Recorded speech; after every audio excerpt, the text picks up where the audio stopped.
Good afternoon and welcome. My name is Deva Shub and I am the still relatively new CEO here at the Edlovich DC JCC and delighted to be with you all this afternoon. I see folks filing into the Zoom room and know that we are also streaming, and this will be recorded for folks who will watch at a later time too. So thank you.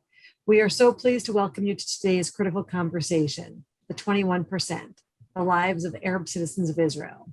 This keynote presentation of the JxJ Festival and the Greater Washington Forum on Israeli Arab Issues has been 11 years in the running. And as the tragic events of the last few weeks underscore, the topic remains so crucial to engage with. I want to especially thank the Naomi and Nehemiah Cohen Foundation for being the lead supporter of this program since its inception. Huge gratitude also to the Interagency Task Force on Israeli Arab Issues and all of the co-presenters who helped to spread the word about today's conversation.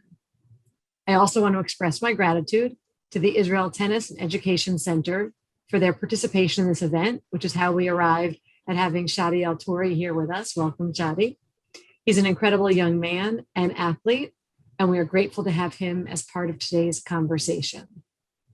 This program, as you can imagine, was scheduled several months ago and is not a response to the current situation in Israel. We consider efforts to build a shared and equitable society between Arab and Jewish citizens of Israel to be as crucial as ever. I'd now like to welcome Ilya Tovis, Artistic and Managing Director of JxJ, to introduce today's speakers. Thank you very much, David, and welcome all. It's great to see so many of you across the two platforms that we are streaming. I want to just quickly take a moment to echo many of David's thanks, and specifically to my thought partner and main collaborator on this program, and that's Allison McWilliams at the Naomi and Nehemiah Cohen Foundation, and also Jackie and her team at iTech, as well as all of our co-presenters and partners, of which there's so many of this program. I do hope that you get a chance to check out the website and just see the list of incredible organizations that are supporting this conversation. It is my pleasure today to briefly introduce the speakers and the moderator, but before I do that, there are a couple of quick notes that are important about the event today, just about the way it's going to run. We're going to open with a moderated conversation between our speakers and the moderator, and we will then take audience questions. Audience questions can be sent in text or chat format, and that's done slightly differently depending on how you're experiencing the program. If you're experiencing this through Zoom, which about half of you or so are, please use the Q&A function. You can see there's actually two on the bottom of your screen. One is Q&A and one is chat. Please try to keep your questions to the Q&A function. If you're experiencing this through the JxJ virtual platform on Eventive, there's just one chat box and you can put in your questions there. We do have, as been mentioned, a lot of people participating, and so we're going to do our best to get to as many of the questions, but I expect we might not have time for all of them, and hopefully many of your questions will get answered during the moderated part of the discussion. Lastly, for the questions, it's important to note that Shuki and Shadi are here to share their personal stories and perspectives, and for that we are deeply and immensely grateful. They are not political pundits and have been asked here to share their personal journeys, thoughts, and approaches to building shared society in Israel via sports.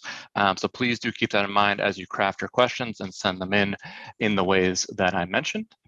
All right, I'm going to dispense with the rest of that preamble, and it gives me great pleasure to introduce the speakers themselves. First, we have with us Shuki Guzik, who's in my bottom right-hand corner. He is the director of the film that I hope you've already had a chance to watch, A Common Goal. In case a few of you haven't had a chance to watch it, it is still available on our platform through the end of the JxJ Festival on May 30th, and you should stay here. It's going to be a great discussion, kicked off by the film, but certainly encompassing broader themes as well. For the past 20 years, Shuki has been directing film and TV shows and documentary projects for just about all the major broadcast channels in Israel. Some notable titles including Yonatan Agassi, Save My Life, Who's Gonna Love Me Now as a cinematographer. And as a director, he has primarily directed TV series and documentary projects. He is joined by Shadi Altori. Shadi grew up in Rahat, the largest Bedouin community in the Negev. He is a Muslim Arab citizen of Israel. He is also a passionate and incredibly skilled and accomplished tennis player and an alumnus of the Samson Family Israel Tennis and Education Centers in Beersheba, where he participated in iTech's coexistence program and the high performance program. His two younger siblings also play competitive sports, tennis specifically, and are top players in Israel in their age groups, representing Israel on the international tennis stage. Shadi is starting his BA in business at Tel Aviv University on a full scholarship. And lastly, it is my great pleasure to introduce and pass off the mic, and then I will disappear, and the program will start in earnest, to Erica Sheps, who is the moderator for today's conversation. She is the Program and Resources Manager at the Interagency Task Force on Israeli-Arab Issues, and in this capacity develops educational opportunities and written resources for task force members. She has spent most of her career in Israel and has consulted and conducted research for diverse local and international organizations.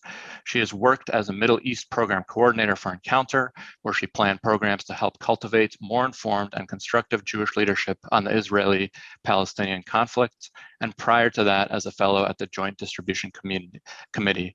We are thrilled to have all three with us. It's going to be a fabulous discussion. Please enjoy, please submit the questions. And if anyone can't catch this now, we will have a recording of this conversation up through all of our social media and other platforms, so do spread the word there. Erica, take it away. Thank you very much, Ilya. As was mentioned, my name is Erica. I'm the program manager at the Interagency Task Force on Israeli-Arab Issues. Thank you so much to JxJ and the Greater Washington Forum for creating this opportunity and giving this educational platform to learn more about Jewish-Arab relations and Arab citizens of Israel in this really critical time. Normally at this point in a conversation, I bring up, why is it important to be talking about this topic? But I think that it's really been on people's minds, perhaps in a way that it hasn't been in a very long time. That being said, I do want to take a few steps back and do a little bit of framing for our conversation.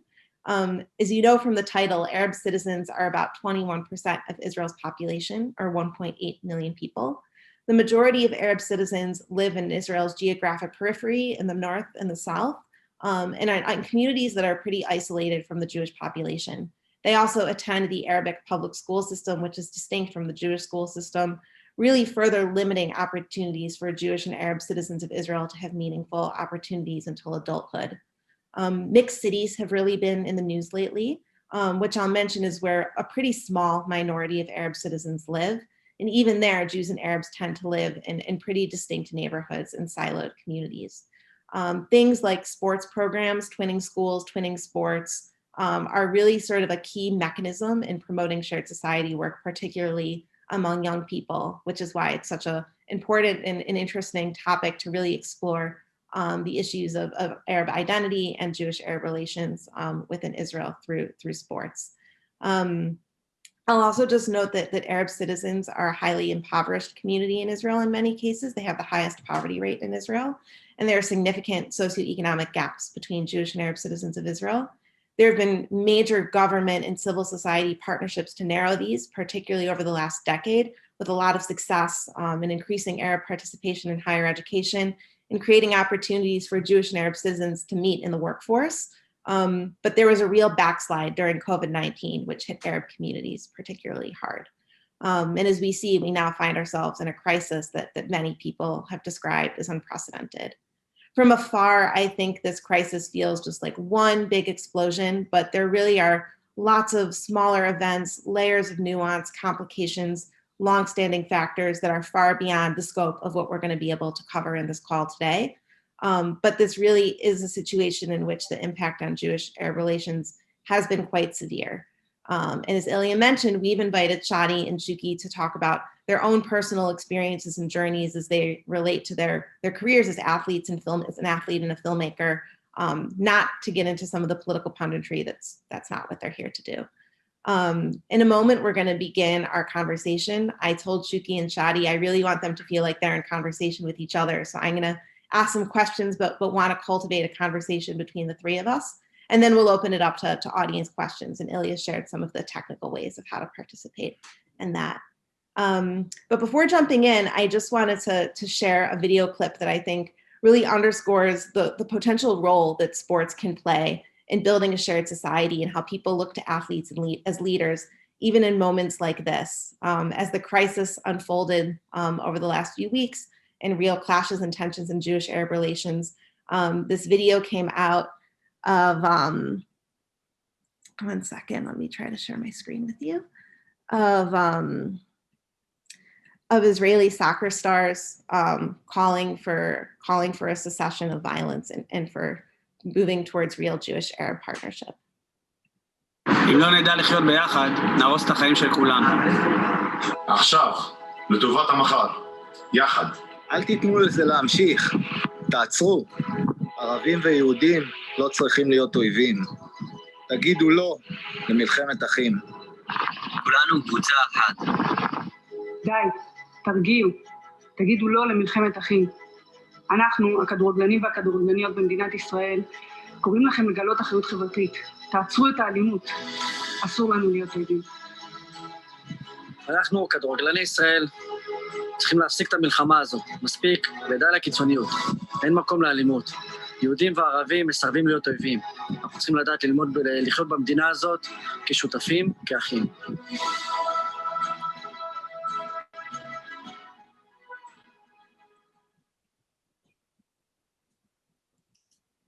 Okay. With that as sort of an initial framing and launching point, I'm going to open our conversation and bring Shadi and Shuki in, the people who we're really here to hear from today. And I think we're going to start with the film itself, which 2 months ago is really what brought us into this conversation. Shadi, I'm curious, what was it like watching the film for you? What felt relatable and what felt like something that didn't relate to your experience as an athlete? Actually, I experienced things very differently from the soccer players that were in the film. From the first day I got into the center, the Israeli Tennis and Education Center, everyone accepted me as who I am. For sure, I had the fear that maybe the kids will look at me at a different way because I'm an Arab. But throughout the time, I felt more comfortable with them, and I was proud to be who I am, and they accepted me. And don't forget that the difference between the soccer players and as well the tennis players, tennis is more individual game, and soccer is more like a team game. So in tennis, every player is responsible on his mistakes. It's not like a team play, so it's a little bit different. But yeah. Shuki, I'm curious to hear from you. Shadi just mentioned tennis is very different from soccer, but I think another way it's different is how much in the public eye soccer players are. So I'm curious how much you think that dynamic sort of played into the challenges relating to identity that the players faced in the film. I'm sure it's also, Shadi is right, first of all. Tennis is an individual sport, and it's different, but also soccer is the most popular sport in Israel. So when you play soccer, when you play in the national team, you are always in the center of things. Media talk about you, television talk about you, fans talk about you. There are much more fans in soccer than in tennis. Soccer is played every week, every Saturday or Sunday in front of thousands of fans. So it's quite different. I think it's quite different. Shadi had to, I don't know, correct me if I'm wrong, but you dealt mainly with the people playing with you, with your coach, with the other kids in the tennis court, but not in front of fans, not in big games. So I think that's what makes the difference. I wanted to say something about this short movie that you put. It's very nice, but I'm not so. Forgive me for touching the bubble, for blowing the bubble, because I think it was very hard to find soccer players to participate in this clip. I think most of the soccer players, Arabs and Jews, that the creators of this approach to them to participate did not do it. Everybody is quite afraid in Israel now, Jews and Arabs, afraid not only from one each other, afraid also from what their own public will say about it. If a Jewish soccer player will say something, so he will get fire from the Jewish part and from the Arabs. And same for Arabs. Arabs will always get more, I think. Yeah, it's quite sad what happened in Israel in the past few weeks. But I think definitely that sport is a very important tool to try and recover from this crisis. To try to put things back in place. I mean, what you had shared about, the challenge of potentially finding players who want to do that and how they feel like they're going to get criticism no matter what they do from everyone, so we might as well stay quiet. I think that reminds me of what Bayram said at one point in the film. That's like, Arabs are mad at us for playing on the Jewish team. Like we're in the middle. Mad at us for not playing the national anthem. We're just stuck in the middle. There's nothing we can do about it. There's nothing you can say that everybody will like. There's nothing you can say that will not get you into trouble. I have something to add, a personal story about the thing of being in the middle. A few years ago at the 70th University of Israel, my sister was picked to be like the most improved athlete in Israel as an Arab Bedouin. They had like a lot of posters all over Israel, pictures my sister as a Bedouin, representing and a best improvement athlete at Israel. We got a lot of messages, bad messages from our side, which is the Arab community, and as well from the Jewish side, how they did something like this. It's always in the middle. That's the bad thing in here. Shadi, I'm curious, you're someone who finds yourself in that position of sort of being in the middle, not nearly in the same way as the soccer players. You're not on television all the time. But do you feel some sort of role as an athlete that you're able to communicate and broker relationships in a way that maybe someone who hasn't had those experiences through sports meeting the others could? I think sports is a very good key really to communicate between the two sides. I told you again about the fear that I had before meeting Jews, and throughout the time, when I come back to school and, friends of mine from Rahat, Arabs friend, ask me about how you, spend a lot of time with Jews and how Jew people, how they are in real life. And I always tell them that they need to know the truth by meeting them, and then they will decide if they are good people or bad people. Because most of the Arab communities, they just hear bad stuff about Jews and they don't get up and go meet those people in person. So me personally, and also as well my family, we opened this opportunity in our city, and we showed the people over there and we showed the community that they need to go out and meet Jews and communicate more with Jews to know the truth about those people. And day by day, things were more close. And today, me personally, my parents and my sister and brother, we are like famous people in Rahat. We are like role models, and it's a big thing. We didn't expect this.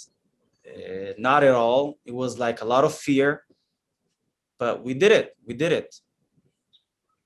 What I discovered when I did the film. So the thing that I saw a lot in our society, that at the end of the road, they are very proud of the representative sport athletes, or it doesn't even matter if it's doctors, if it's anything, anybody that gets into the Jewish society, into the I lack the words in English, but I think you understand what I'm saying. Everybody that is accepted by the Israeli and by the Jewish society, even though he gets criticism for cooperating, at the end of the road, people are very proud of him. even if he plays in the national team, even if he goes and live with Jews and all this. I think about sport, what is really important about sport and why it's such an important tool is because you are measured as an athlete, you are measured only by your abilities. Not if you're Jewish. Everybody knows at the beginning of the game, okay, he's Jewish and he's Arab. But once the game begins, that's it. It doesn't really matter because if he plays in your team and if he's good, you're gonna like him, you're gonna love him, whether he's Arab or Jews. And the opposite is the same. If he's bad, you're gonna curse him, whether he's an Arab or he's a Jew. It doesn't really matter. Okay, you're measured only by your abilities, and that's the beautiful thing about sport. Shadi, I saw you nodding. I was curious if that resonated with your own experiences. No, I was laughing because it's true. It's true. That's sport. When you play the game, when you're into the game, you forget about all those stuff. Where he from or something like that. You're focusing just on playing the game, or I don't know how to win the point, or how to get off the court in a good result or something like this, which is good. Me personally, the tennis court was like getting out all the bad stuff and all the politics and everything off the court, which is nice. Yeah.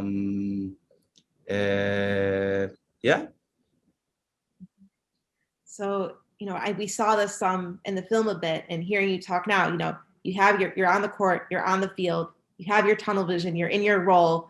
And then the game ends or the match ends and you leave and you go back to reality. And we saw some of the challenges that presented for the players. I was curious if both of you could share, Shuki, from your conversations with the players, Shadi, from your own life, what's that like to be in this one world in the arena of sports and then enter a pretty, charged political reality of the daily life in the country where you live and some of the experiences you have?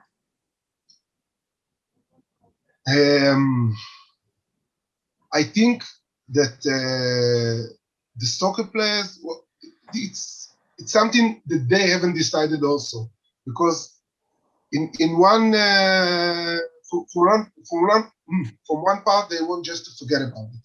They want to be just a soccer player, just an athlete, do the sport, succeed in what they're good in. But on the other end, they also feel like they are representative of their society, their Arab society. So they don't want to lose this identity. They still want to say what they think, to represent their society. So it's also they're torn in the middle between their, as a personal career, all they want is to play, and all they want is to succeed. But it never stops. It never ends. At this point, you always will be remembered also for being an Israeli Arab, and I think they are proud in this. They are not trying to avoid it. I think they are proud of being an Israeli Arab. They are proud of being successful Israeli Arab, and they are proud to represent the Arab society in the national team and in Israeli sport. Actually, to be an Arab in this country and to be a successful athlete or a successful anything, and to be an Arab in this country, it's a big deal for us. It's like a big deal. It's also representing Israel and as well representing your community, your small community. So for us, it's really like a big deal. Mm-hmm. Have there been moments, Shadi, that you either were like being in that role that you were particularly proud of, that you felt like you were able to accomplish something unique? And were there any moments that felt really hard, or you felt like you had to make a decision that just another tennis player who wasn't part of the minority community wouldn't have had to worry about? I've never felt this way. I always felt good, positive, Actually, before being a good tennis player, my goal was, is to be like a role model for my community, which is thanks to the ITech. They gave me this ability to be a big ambassador, because they gave me the feeling, the safe feeling, the home feeling that I got from that place and how they accepted me. So I wanted to be a role model for my community.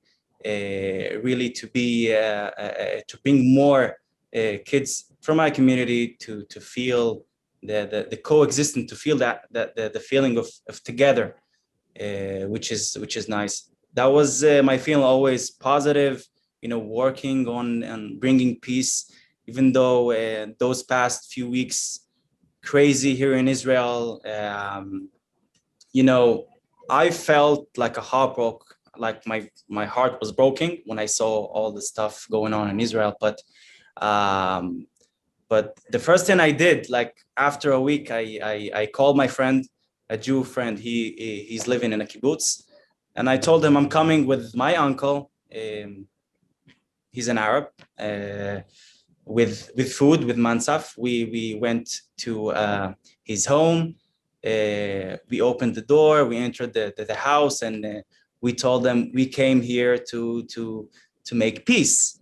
And for us, it was nice to break the ice, to even though we had bad stuff going on in Israel, the fights between Arabs and Jews, and to see that there is good people, Arabs and Jews, that are working so hard to improve this thing, and to try to improve the peace over here in Israel. That's actually a really great transition. I wanted to, we're all sitting here, most of us in the DC area, not in Israel, have been watching the events, of the last few weeks, heartbroken, as you are on the news, not on the ground. So I was wondering if each of you can tell us a little bit about your personal experiences of the last couple of weeks. What has it felt like for you? What's it felt like in your communities? How are you doing? Actually, it was quite terrible, I must say. I live in Ramat Gan, which is near Tel Aviv. If you know, it's not a mixed city. It's a Jewish town, most of it. And we had sirens. I had a missile falling very close to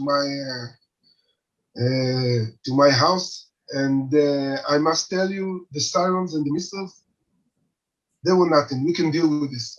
It's not that I have no problem with this. Of course I have problem with this. But this was not my problem. Seeing the riots, seeing Jews and Arab fight, seeing the synagogue get burned, seeing Arab guy got hit in the street by Jewish restaurants burned. This, like Shadi said, this broke my heart. I can't even really say what I think about it, because for me, it was terrible, because there was a feeling in Israel, mostly in the last year. I think mainly because of COVID, because there are many Arabs in the Israeli health system, a lot of doctors, a lot of nurses, and there was a feeling that we get together, that Arabs and Jews get together, that people understand that we have a common destiny here, that we need to work for one another, that Arab doctors save Israeli life, Jewish life, and Jewish doctors save Muslim life. And we were, I think, minutes before a new government here, with an Arab party in it for the first time. Everything destroyed. And suddenly, everything is destroyed in a second, in a minute. Boom! Everything is ruined. Everything that we thought that is going to the right direction was just destroyed in a minute, and we viewed things that I didn't imagine that are possible. I was watching television and I couldn't believe it's really happening. I told you I live in Ramat Gan, but Jaffa is 10 minutes from here. I have nothing good to say about it, I must tell you the truth. It was quite heartbroken. The thing is, what we're going to do next. I've just talked today. I called when we did the film, I had an Arab researcher from the north that helped me with the players, with the Arab community, and all kinds of things. I talked with him today for an hour and a half, I think, something like this, on the telephone, trying to figure out what we do next, what's next. Telling you I have the answer, I don't have the answer. I don't know. Just maybe things like this, and Shadi, just talking to one another, trying to understand one another. I think the next thing we need to do is to close social media, because social media plays with our brains. Oh, I mean, Social social media. media has like a big part of what was happening here in Israel, the big fights that was going on between Jews and Arabs. As I told before, heartbreaking, to see those stuff going on.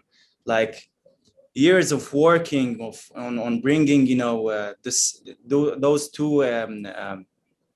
those two communities together, in one hand, has destroyed. And again, we need to build it again for more and more and more years. We need to be positive, and we need more people like me, like Shuki, to stand and to work more hard and to bring it back, maybe better. I think maybe if I want to be optimistic, maybe people will understand how fragile it is and how you don't want to mess with things. It's very fragile, so all of us need to be very careful. And people has to think about what they say and about what they do. The problem here that we have pyromans here. We have people that like the fire, that like to throw gas into the fire in both sides, I think.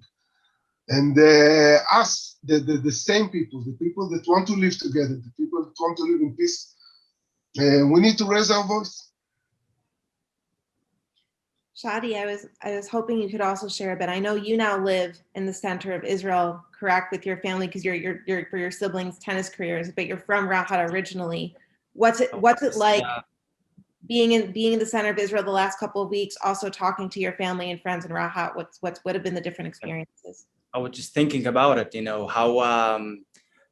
how the high-tech, how affected on me, and then moved to my brother and sister for a good way. My parents saw how this thing came into us in a good way, and how they saw us improving, not just as tennis players, but in real life, to be better people for life.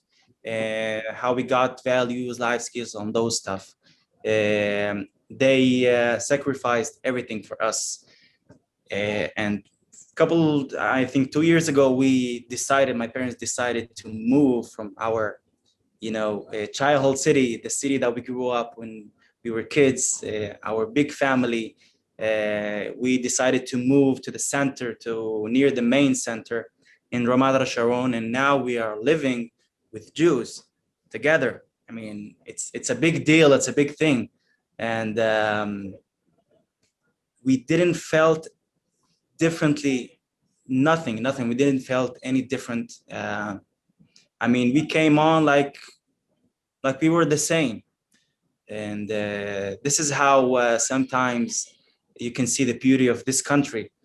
But even though throughout those 2 weeks that we had in Israel, the scandal that we had,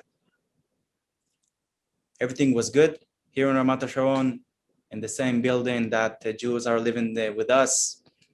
We just need time for that.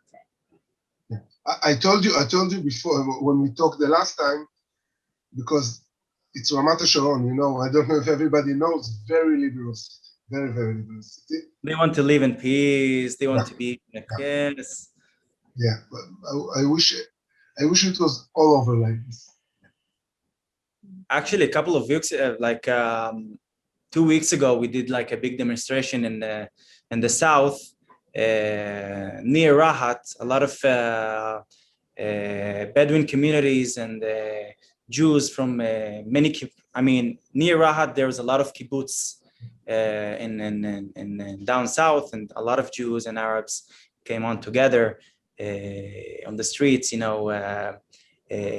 screaming for peace, which was nice to see how my community, the Bedouins, did something like that. It was like a good feeling that our community in a good in a good way, and thanks to us. Yeah. How has, I'm curious now, just hearing you talk about your family moving to the center, moving a little bit away from the last month, just to speaking more generally. How did your community in Rahat react when your family said, we're picking up, we're moving to this liberal Jewish city near Tel Aviv? What was that like? Even though we are far away from our home in Rahat, we are still celebrates in Rahat. We're like, even though we are far away, we're still living over there. They are so proud of us. The ITech decided to start a big program in Rahat, based in Rahat, bringing kids, Arab kids, to help them on education, playing tennis, getting values, life skills, all those important things that every child needs for the future. We came into the event a couple of months ago, and we were like, celebrates over there. People are so proud. They want parents want their kids to experience and to be the same way that we got throughout the ITech, which is amazing and warming as well. Something you're making me think of hearing you share this and looking at the events in the news, is you see how many people are young people and are young men, teenage boys in particular. And a lot of the commentary has talked about this as sort of a generation that's unemployed from COVID and really had nowhere to be over the last year and months. And I hear such a contrast in you talking about the opportunities you've had and how that's really made you and your family sort of role models in your own community. And it's a very different and inspiring type of story. Yeah. But I wanted to ask you something, Shadi, but you think that a Bedouin child from Rat really has the opportunity, like you're a case, you're good in sport and sport helped you, but you think a child from Rat has an equal opportunity to go out from and succeed in the Israeli society? Yeah, I think that there is no difference. I mean, I came into this community. I mean, I came into the center not to play tennis and to be like a competitive tennis player. I came over there just to have fun after school. And, I mean, my parents, before putting me over there, they heard about this organization. I mean, they have 16 facilities all over Israel, and most of the facilities are located near and underprivileged neighborhoods. Maybe you've heard about Bnei Or neighborhood in Beersheba. They filmed there the new TV series right now, and Zaguri maybe. It's located near this neighborhood. So the main idea of this organization is bringing kids from tough neighborhoods, kids that has problems with their families, different kids from different backgrounds, to bring them in one place and to let them feel safe and let them feel home without looking at their I don't know, religion, color, background, or even money. They don't ask for any money. I mean, which is like a big thing. And for me, it's like, it was, again, I had a lot of fear for that, but they gave me the good feeling to be open and to be proud of who I am. So I think there is no difference between me and between other kids in Rahat. They can have the same opportunity that I have, and they can be like me, because we need kids and we need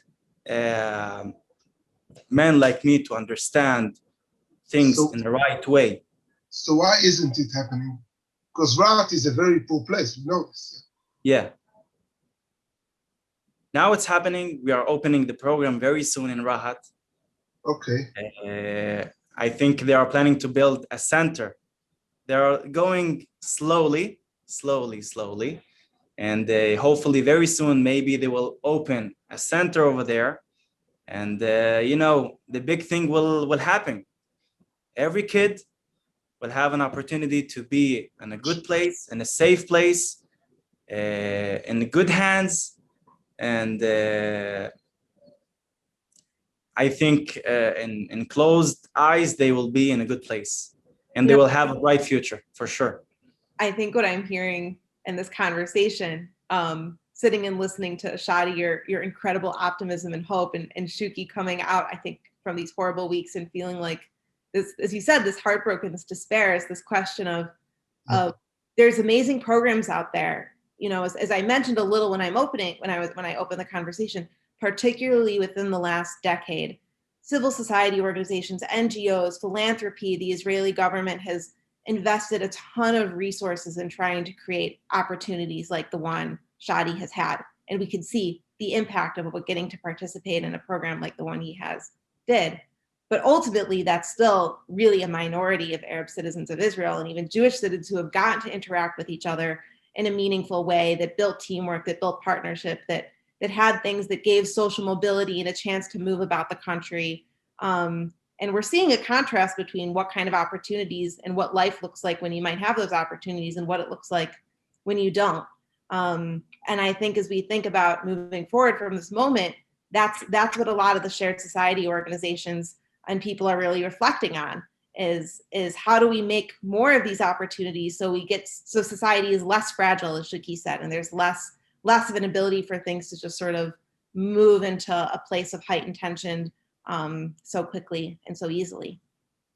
I think absolutely, because I think if you look at what happened in the last few weeks, most of the young people going out for the streets were young people feeling that they have no future. This is the problem. Arab youth that feels that he has no future. So as more as we have programs like this, as more as we give opportunities to Arab children, to Bedouin children, it will do good for all of us, I'm sure. Right. So I have so many more questions I can ask, and I'm enjoying our back and forth so much. And yet I'm seeing the questions come in and want to make sure that we get to hear from the audience too. So I'm going to move into asking some questions from the audience. We've had a few different questions about Arab athletes' reluctance to sing Hatikva, which was a major theme in the film. Can you each share a little bit more background about why this is? Why do some Arab players not want to sing? I didn't get the question, I'm sure. I'm sorry. No, just this was asked by a lot of different people in the audience about Arab players' reluctance. Why Arab players don't sing the anthem song? Okay. And if you can give a little more background as to why you think that is, Shadi, I'm curious to hear, watching the film, how you related to that conversation about whether or not Arab players should or shouldn't be singing the national anthem. Actually, as a small kid, before getting involved with Jews and all those stuff, they told me that I don't need to sing the anthem, the Israeli anthem song, and I didn't understand why. Who told you? I'm sorry. I don't know. When you hear from from school, kids, friends, something like that. No, but I from didn't. Bedouin societies, or Jewish told you, listen, you don't have to do this. No, not from the Jewish society, from my society. Okay, from your society. Okay. But I didn't understand why. When you don't know why, it can get you crazy. So I was like searching, looking, asking, I don't know, in Google or something. You can search for something. Why? I don't know. Maybe the meaning of the song. Maybe because of that. And then I understand that the anthem song is talking about Jews, about Zioni. And Arabs in Israel are not Zionim, they are not Jews, right? So you can't sing a song of, I don't know, if you know what I mean, Shuki.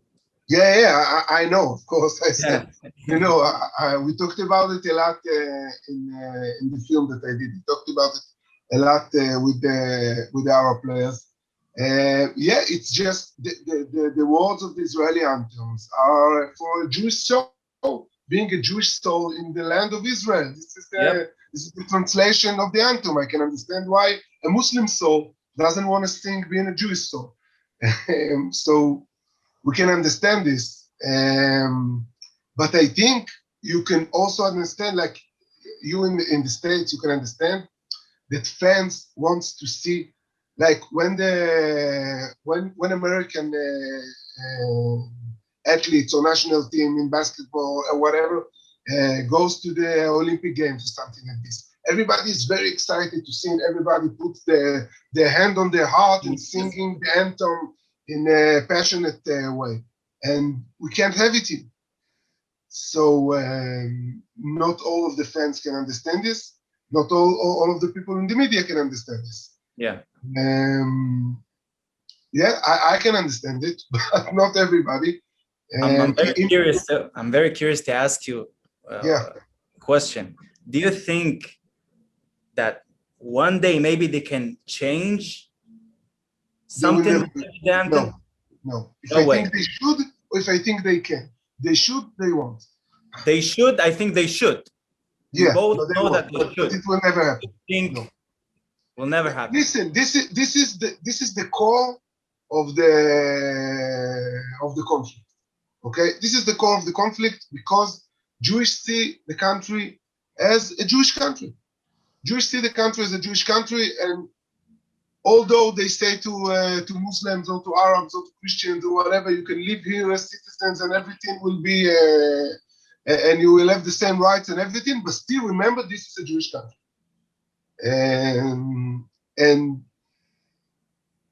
to tell you that I have the solution for this, I don't know. I really don't know. But this is the core of the conflict, actually. Can you feel part of Israel if you are not Jewish? Can you be a part of the Jewish state as a Muslim or as a Christian?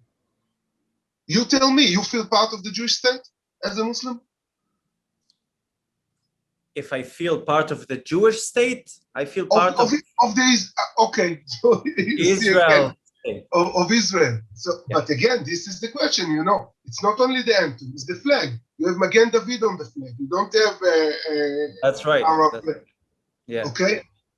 So when you see the flag, when you hear the anthem, okay, say okay, it's talking about Jews, so you can't identify this. But when you see the flag with the Magen David, with this you can't. I understand it's a problem. I can't even answer for it because I'm not in your shoes, you know. I don't know how you feel when you are a minority in a country. It's something that I can try and understand, but we never can probably. Shuki, that's actually a great.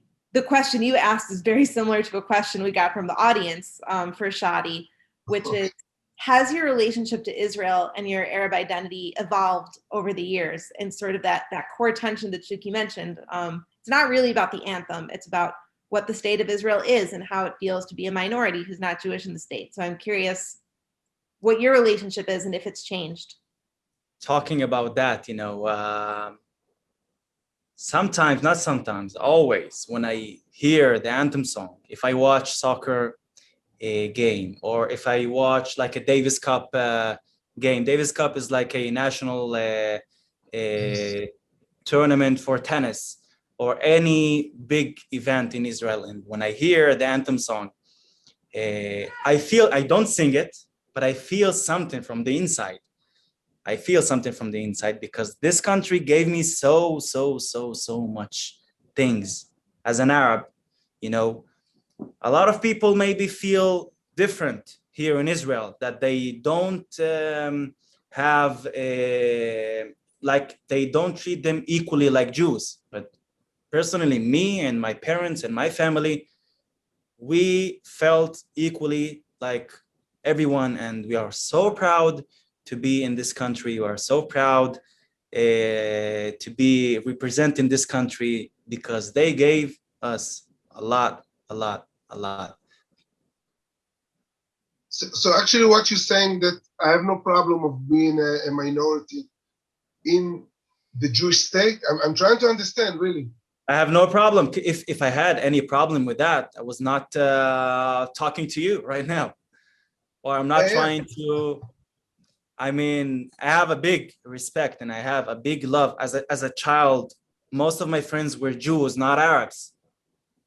My enemy, almost all my enemy were Arabs, and throughout the time they understand the truth of being together, and then things were in a better way. So my childhood was, most of my friends till today are Jews. So And I wonder, I think, from working at the task force and engaging with, learning about Arab society, I think that's a really unique experience that you've had growing up, where you not only had so many Jewish friends, but whereas a child, you knew Jews, you played with Jews, you interacted with them. That's not something that a lot of Arab citizens and Jewish citizens really do. Again, they hear bad stuff. You need to stand and go meet the people in person, and then you will decide alone if they are good or bad. We got a question from the audience, again, very related to this, which is about, Jews and Arabs having the opportunity to meet with each other. Someone asked about the education systems. I mentioned that most Jews and Arabs don't attend school together. Where are Jews and Arabs meeting? Does this happen at the university and higher education? Are there schools where Jews and Arabs get to learn in the same classroom? If you can share what you know or think about. The question is for me, right? I think, but for both of you, I don't know if you have any insight on that, Shuki, but either of you can answer. Shuki, you can go ahead.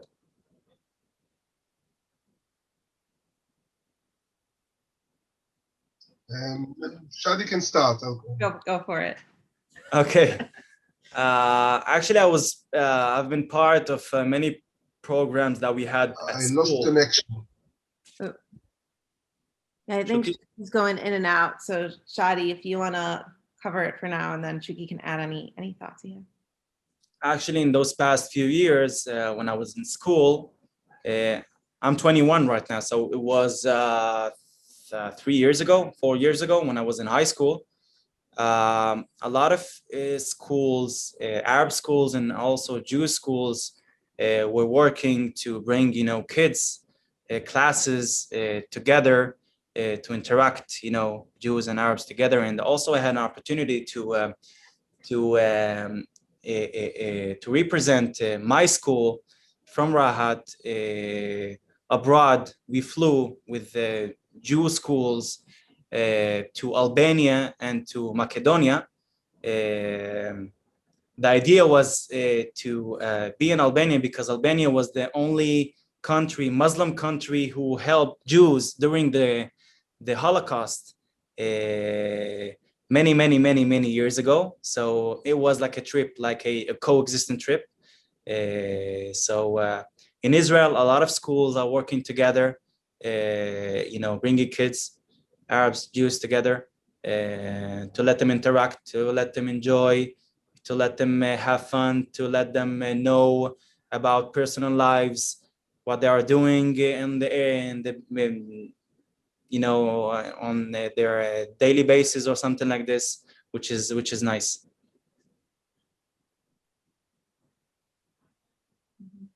Shuki, I'm wondering for you, I mean, you're of different generations. Did you, as you were growing up, or if your family, did you have opportunities like that to meet with Arabs? I have some bad internet problem connection. Can you hear me? Yes. Yeah, now you're here.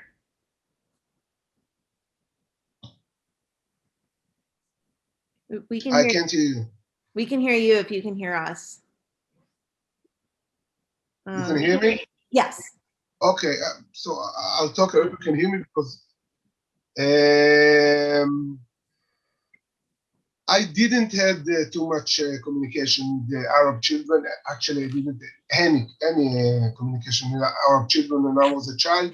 Most of Israelis see Arabs when they go to Arabs restaurants, when they go shopping on Saturday, because when they go to malls on Saturday, most of the workers are Arabs.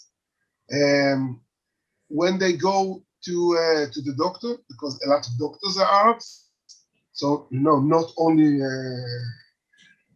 things like this, but to tell you that there's a real communication between Jews and Arabs, no. And I think the problem is the education system, because the education system are separated in Israel. By the way, not only between Jews and Arabs, Also between Orthodox Jews and non-Orthodox Jews, and between religious and non-religious, and between religious, Ashkenazi religious and Sephardic religious, and everybody here has a different education system, so you don't really get to meet Arab children as a child. So I think this is one of the main problems, is that we don't really have a good relationship or communication that are not connected to merchandise or to food or to restaurants or to suppliers of services and things like this. So I'll just pull back and share a little bit more information I know also related to that question. Is like Shuki said, really the vast majority of Arab and Jewish students go to separate schools. There are a few private-public partnership schools that are intentionally joint Jewish-Arab schools, and there are even fewer. There are a few sort of unique situations where towns are having more Arab residents move in, or are mixed cities where there are a couple Arab students in primarily Jewish schools. But most are not interacting in the school system until higher education, until you get to college, and then you're all meeting each other. And that being said, like Shadi said, there are some programs, and they're trying to build more, that sort of twin Jewish and Arab schools so they get to know each other. But right now, that's not something that is available to everyone. It's only available to some students. Don't forget when, when you come to the center, you can see like a lot of Arabs and Jews, kids, interact with each other. And, at the same time, the different parents are, meeting together and, talking, chit chat, which is nice.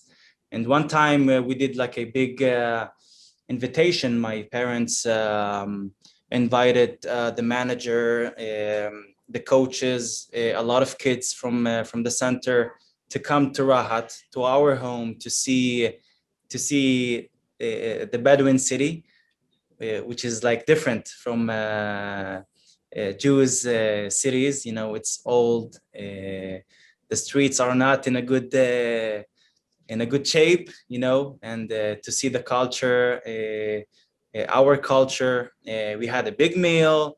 We had fun together, which is nice. Unfortunately, we have time for one more question, and this will also be your chance to leave any concluding thoughts that you have. Following the events of the last 2 weeks, where do you find hope? Do you still see sports as sort of a key to building a shared society between Arabs and Jews, or has that been shaken? Shuki, do you want to start us off? Yeah, first of all, it's definitely has been shaken. Especially if I'm referring to my film, especially in the Israeli national team. Both of the players, two of the players that are in the film, Biram Kial and Munis Dabur, both of them wrote their opinion on on the social media, and actually the things are not really good now at the national team between the players. They were starting to we are starting to hear all kinds of things that we didn't heard before about the relationship between Arab and Jews, but still, I'm sure that